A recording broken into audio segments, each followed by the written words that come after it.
आज मैं आपके लिए लेके आया हूँ ड्राई लैंड एग्रीकल्चर पर कुछ इंपॉर्टेंट एमसीक्यू जो हर एक एग्जाम में पूछे जाते हैं। ये रहे पहला क्वेश्चन। ये रहा, dry land constitute total cultivated in area. जो ड्राई लैंड का एरिया है इंडिया में वो कितने परसेंट है? तो इसका 60%। Answer number C is correct. Dry land contributes total food grain production in India. जो ड्राई लैंड है वो टोटल फूड ग्रेन कितने परसेंट का प्रोडक्शन करता है?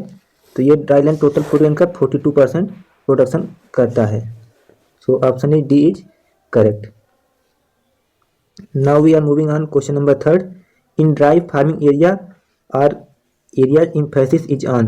ड्राई लैंड एरिया जो इम्फेसिस होती है वो है मॉइस्चर कंजर्वेशन प्रैक्टिस पे। Option number A is correct. In dry land farming areas emphasis is on.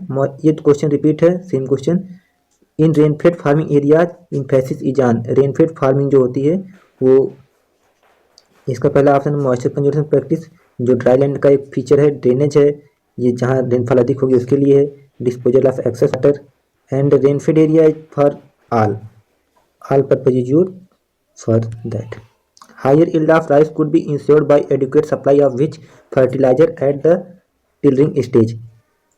Rice के लिए जो हायर फर्टिलाइजर चाहिए टिलरिंग स्टेज पे, तो वो नाइट्रोजन की टॉप ड्रेसिंग करते हैं बस टिलरिंग स्टेज। बाकी तो फर्टिलाइजर तो बेसल एप्लीकेशन के थ्रू दे दिया जाता है। So my next question is, by delayed planting of rice in the second season the yield decreases most due to. जो अगर डिलेड प्लांटिंग होती है राइस की तो उसके कारण yield जो डिक्रीज होती है, तो poor tillering is the main reason that reduces the yield। Now we are moving on question number 8। By delayed planting of rice the yield decrease due to poor tillering. This is another is the repeated question. So we are moving on ninth question. The first dry farming research station started in year 1923 at Manjari. Manjari by जो तम्हाने थे, scientist थे, इन्हीं द्वारा पहली बार dry land farming मंजरी में जो पुणे में स्थित है 1923 में स्टार्ट हुआ। तो नेक्स्ट क्वेश्चन पे चलते हैं। Dry farming research station started in 1935। 1935 में dry land research station start हुआ, वो है रोहतक में। रोहतक हरियाणा के अंतर्गत स्थित है। The dry farming question number 61 और question number 11। The dry farming research station was started in the year 1934। 1934 में जो स्टेशन स्टार्ट हुआ था वो हाजरी और रायचूर दोनों स्टेशन जो हैं ये 1934 के अंतर्गत स्टार्ट हुए थे, रायचूर एंड हगरी। मंजरी जो है 1923 के अंतर्गत स्टार्ट हुआ था तम्हाने द्वारा, मंजरी पुणे में। My next question is question number 12. The dry farming research station was started in year 1933। जो 1933 में स्टार्ट हुआ है वो है Bijapur. Bijapur known started in research farming station 1933। So we are moving on question number 13. The first scientific approach to tackle the problem of dry farming areas was initiated by। तो जो पहली बार dry land पे work किया गया था वो तम्हाने द्वारा किया गया, जो मैं अभी पहले बता चुका हूँ। Tamhane 1923 Manjari Pune. Is a permanent climatic feature and is accumulation of long term process. Aridity जो है ये लॉन्ग टर्म प्रोसेस है, जो एरिडिटी आ जाती है सॉइल में, लाइक राजस्थान के कुछ क्षेत्र हैं, राजस्थान के ऑल पार्ट लगभग में आती है एरिडिटी होती है। ड्रॉट जो मतलब टेम्पोररी कंडीशन ऑफ होता है।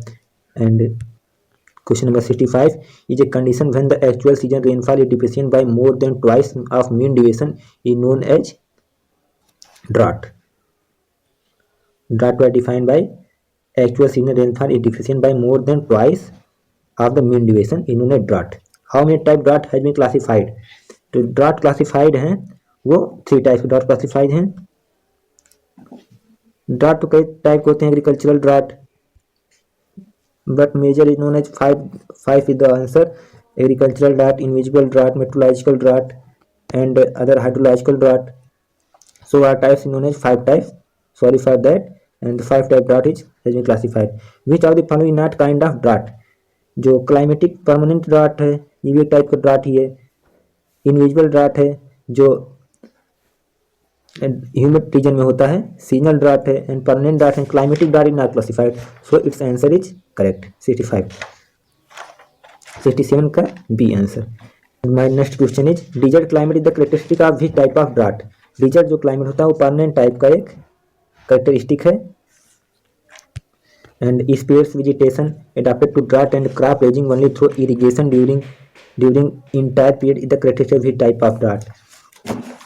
तो this is type of permanent drought sparse vegetation होते हैं जो कुछ स्पेयर्स मतलब बहुत ही डाइवर्सिटी में नहीं पाए जाते हैं, किसी एक पर्टिकुलर स्टेट स्पेसिफिक प्लेस पे पाए जाते हैं, known as sparse vegetation. When rainfall is inadequate to meet the ET losses and result of water line deficiency what is soil resulting in less than quantum yield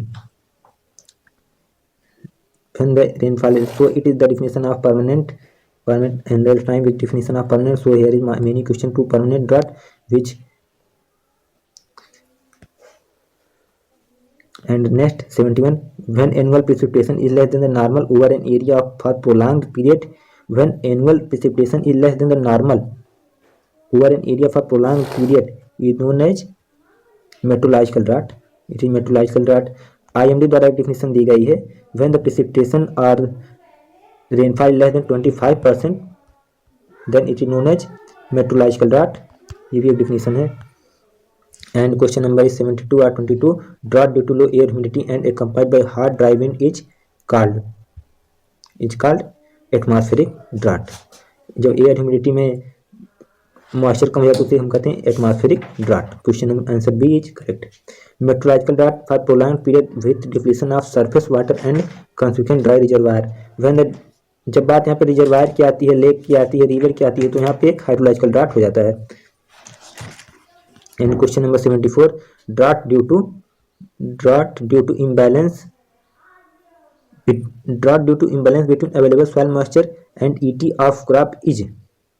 जब soil moisture में कम हो जाता है तो उसे एग्रीकल्चर ड्राफ्ट कहते हैं, known as agricultural drought. Soil moisturity is known as root zone के लिए होता है soil moisture. Which of the following is not a plant adaptation to drought. जो ड्राफ्ट एडाप्टेशन होता है वो स्केपिंग टाइप ड्राफ्ट होता है, जहाँ टाइप इफिमेरल बीट जो होते हैं 3 to 4 वीक के होते हैं वो स्केप हो जाते हैं, ड्राफ्ट को रेनी सीजन में ही उग जाते हैं, they grow in rainy season.